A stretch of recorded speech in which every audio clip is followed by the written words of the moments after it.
Bonjour, nous allons voir ici comment créer une compétition pour accepter les inscriptions en ligne sur le site AVS Sport.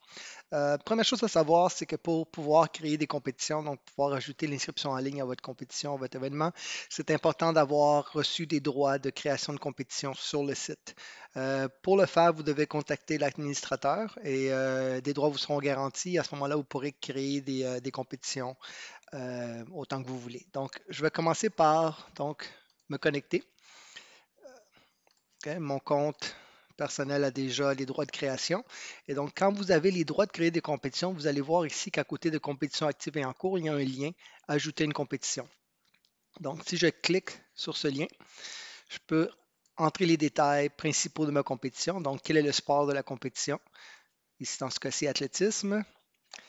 Ici, je dois choisir le circuit dans lequel la compétition va évoluer. C'est important d'avoir un circuit qui correspond à votre région puisque c'est ce circuit qui va être utilisé pour définir les clubs ou les écoles qui font partie de votre région. Donc, je vais choisir le Lac Saint-Louis. Je vais choisir un nom de compétition, disons test. Je vais choisir la date du début de la compétition. Disons que la compétition est le 23 février. Ensuite, si la compétition a déjà été créée par le passé, donc disons l'année dernière, vous avez créé exactement la même compétition, vous pouvez venir ici choisir une compétition qui existe déjà, donc ou la même compétition l'année dernière, et l'utiliser pour cloner les épreuves et les catégories de la compétition précédente. Je ne vais pas le faire ici, mais il suffirait pour moi de choisir une de ces compétitions-là et de cliquer Ajouter. Et automatiquement, le système va créer une copie de la compétition précédente. Vous n'aurez qu'à changer les dates correspondantes aux catégories et aux dates limites de l'inscription. Et essentiellement, vous aurez déjà créé toute la configuration pour la compétition. Donc, allons-y maintenant. Je ne vais pas cloner la compétition. Je vais cliquer sur Ajouter.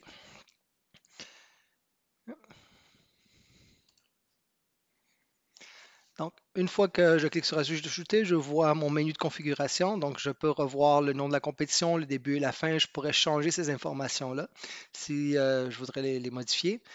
Je m'en vais dans Catégorie et c'est ici que je vais définir les catégories de ma compétition. Donc, disons que c'est une compétition très standard. J'ai trois catégories. J'ai une catégorie Benjamin.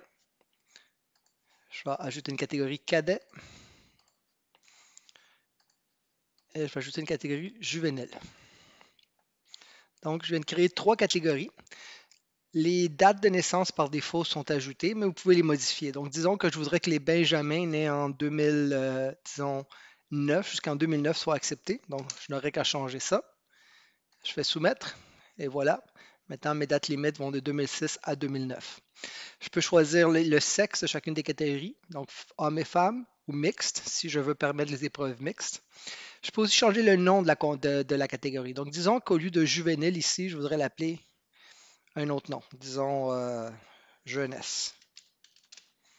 Donc, je pourrais l'appeler comme ça. Je vais garder le même nom court que j'avais par le passé. Le nom court est important parce qu'il va être utilisé pour certains affichages où l'espace n'est pas assez grand pour entrer le nom complet de la catégorie. Mais dans ce cas-ci, je ne vais pas le changer. OK, donc, une fois que je suis content, je change le nom et voilà. Maintenant, j'ai la catégorie jeunesse.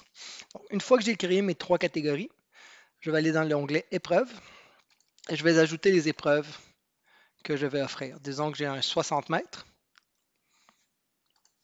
Disons que je vais ajouter aussi un 1500 mètres, un saut quelconque, disons le saut en longueur. Saut en longueur. Et allons-y à une autre épreuve, un lancer par exemple, le lancer du poids. OK, donc j'ai ici trois épreuves. Ce que je dois faire maintenant, c'est les identifier à une catégorie. Donc, disons que les trois catégories que j'ai créées, hommes et femmes, vont offrir le 60 mètres. Donc, je vais cocher, pour chacune des épreuves, je vais cocher la catégorie. Je pense que j'en oublie un, voilà.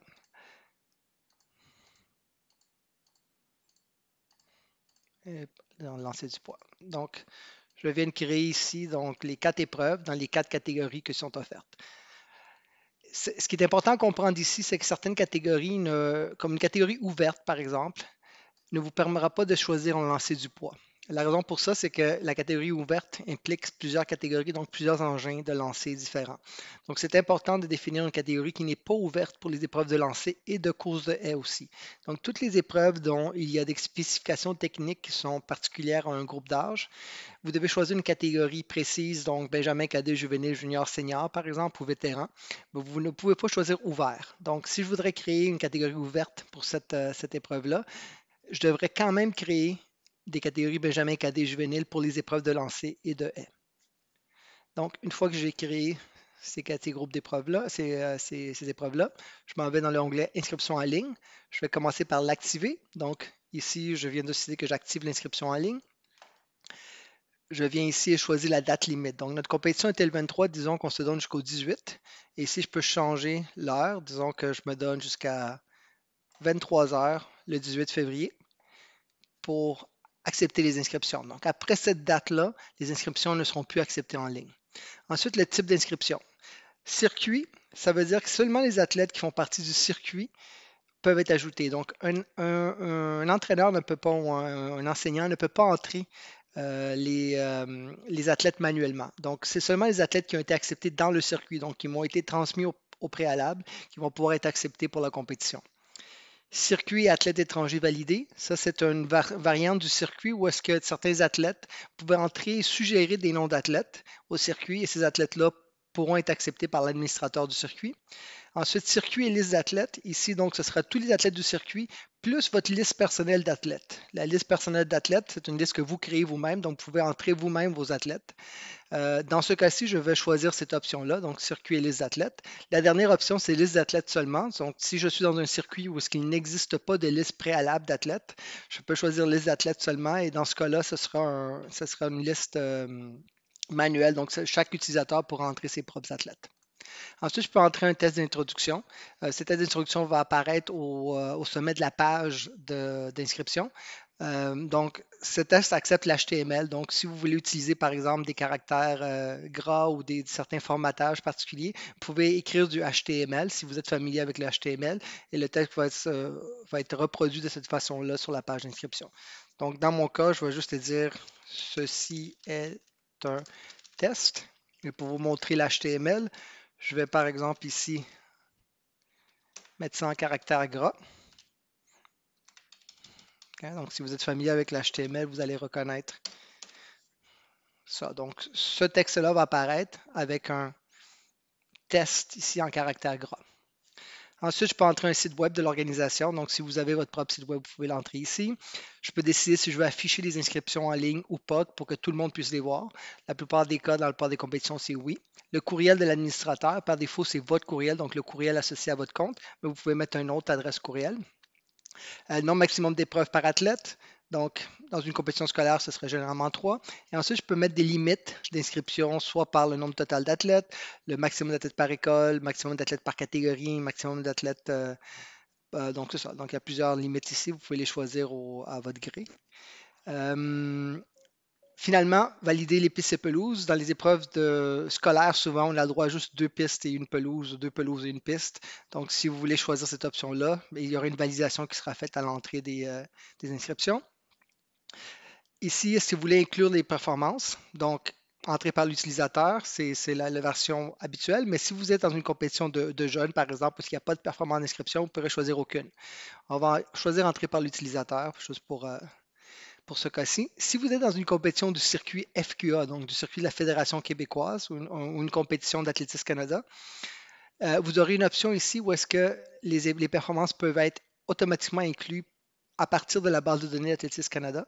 Donc, vous auriez une option qui n'apparaît pas ici parce que ce circuit-là n'a pas accès à cette compétition, à cette base de données-là. Donc, ça, c'est pour les compétitions FQA.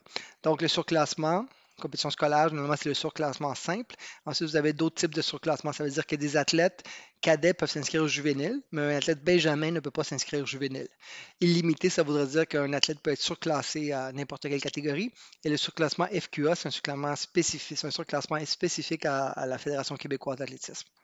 Ensuite, je choisis si l'autorisation est requise. Généralement, c'est non. Ça vous donne l'option, par exemple, de refuser certains utilisateurs. Donc, si vous voulez seulement accepter une liste restreindre d'utilisateurs pour qu'ils inscrivent des compétitions, vous pouvez utiliser l'option utilisation requise. Donc, vous mettez ça à oui. Et à ce moment-là, vous devrez, à chaque fois qu'un utilisateur vous demande, l'autoriser à entrer des inscriptions. Ce n'est pas une option très habituelle, mais on l'utilise par exemple pour des Jeux du Québec provinciaux, des championnats provinciaux scolaires, par exemple. Ensuite, utiliser dossard permanent. Dans une compétition FQA, c'est ce qu'on fait, mais dans le cas de la plupart des compétitions régionales ou d'autres circuits, il n'y a pas de dossard permanent, donc les athlètes sont assignés un dossard à chaque compétition, donc ça serait non. Ensuite, si vous voulez accepter le paiement, donc vous avez l'option que le paiement doit être obligatoire, donc ça serait oui. Oui immédiat, ça veut dire que l'utilisateur sera automatiquement demandé de payer une fois que son inscription sera faite. Donc, il devra payer avant de quitter le site. OK, donc, vous avez trois options. Pour une compétition scolaire, généralement, il n'y a pas de paiements qui sont acceptés. Permettre des paiements partiels, ça peut être une option dans certains cas où les frais sont très importants et vous voulez accepter que, par exemple, quelqu'un paye seulement la moitié des frais une fois et l'autre moitié plus tard. Ensuite, jusqu'à quand vous acceptez les paiements? Donc, ça peut être illimité, donc vous pouvez les accepter avant et même après la compétition.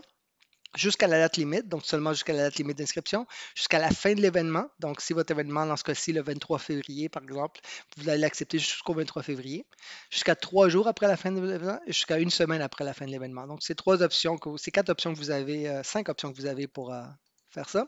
Ensuite, les frais d'inscription. Donc, ça, c'est quand même complexe, mais je vais aller rapidement. Si vous avez un compte PayPal, vous n'avez qu'à entrer votre compte PayPal ici. OK? Et ici, vous ajoutez une structure de frais. Donc, par exemple, si je veux que tout le monde paye 20 par épreuve, OK? Ici, par exemple, donc je peux le choisir. Moi, je ne le ferai pas dans ce cas-là, mais donc, je ferai une autre présentation où est-ce que je vais parler un peu plus des frais d'inscription. Ici, si je veux, par exemple, ajouter un champ additionnel, donc si je veux que les gens, en plus d'écrire leur épreuve, choisissent une taille de T-shirt, par exemple. Donc, je pourrais choisir ici un champ additionnel qui sera un sélecteur. Donc, je pourrais dire quelque chose comme ça. OK, par exemple. OK, puis ici, j'aurai une notion petit, virgule, grand, donc moyen et grand. OK, donc, ici, ce que j'ai fait, donc, j'ai créé une question qui va être sous la forme d'un sélecteur et qui va permettre aux gens de choisir entre une taille petit, moyen et grand pour un T-shirt, par exemple. OK, donc, une fois que je suis satisfait avec tout ça, je peux retourner à la page principale, donc menu principal, et je devrais voir ma compétition. Donc, vous voyez ici, là, j'ai ma compétition que je viens de créer. Bon, j'en avais déjà une autre par le passé. Vous allez voir que le statut est fermé. Donc, si je veux que la compétition soit visible par les utilisateurs, je dois cliquer sur le lien fermé ici pour l'ouvrir. Donc, si je clique fermé ici, donc êtes-vous certain de vouloir activer cette compétition? Une fois qu'elle est active, donc son statut est actif ici, la compétition va être visible par tous les utilisateurs du site. Si elle est fermée, ça veut dire que vous êtes le seul à pouvoir la voir. Donc voilà, vous avez créé votre compétition pour l'inscription en ligne. Donc si je vous donne un exemple, je viens ici d'en ajouter. Vous allez voir le texte que j'avais entré tout à l'heure. Vous voyez que le mot test est en caractère gras. Je peux venir ici et ajouter des athlètes. OK? Donc, je peux choisir autre parce qu'on s'est donné cette option-là et entrer un athlète comme j'avais montré dans une autre présentation que j'avais faite précédemment. Donc voilà, vous avez créé votre compétition pour l'inscription en ligne.